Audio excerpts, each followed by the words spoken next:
প্রিয় ভাই ও বোনেরা এবং খামারি ভাইরা যারা আছেন তাদের আকর্ষণ করে বলছি, আসলে ক্যালফ্লেক্স একটু সেরা ক্যালসিয়াম। ক্যালফ্লেক্সের কোনো দিন তুলনা হয় না। যে গরুটা একবারে দ্রুত ক্যালসিয়ামের ঘাটতি প্রয়োজন থাকে, সেই ক্ষেত্রে কিন্তু এই ক্যালসিয়ামটা খুব অবদান রাখে।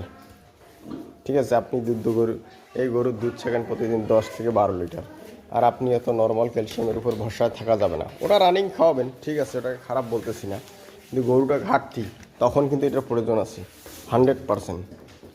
এটা 50 মিলি করে ডেলি একবার, এটা মাসে 10 দিনও খাইতে পারেন যদি গরু সবল থাকে, ভালো থাকে, সুস্থ থাকে। সেই ক্ষেত্রে আপনার গরু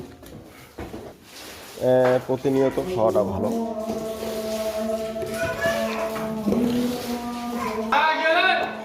দুধ শিখলে ক্যালসিয়ামের খুবই ঘাটতি পড়ে।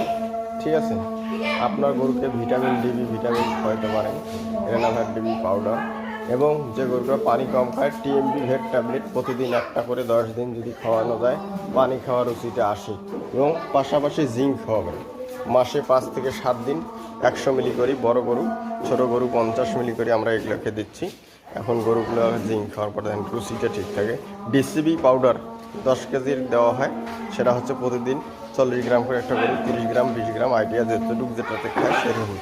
এই ডিসিবি 10 কেজিটা শেষ, ডিসিবিটা শেষ, ডিসিবি যে 10 কেজি একটা দেওয়া হয়েছে ওটা শেষ, ডিসিবি শেষ হয়েছে। ডিসিবি আর একটা খাওয়াবেন, ডিসিবি খাইলে খনিজ পদার্থ থাকে।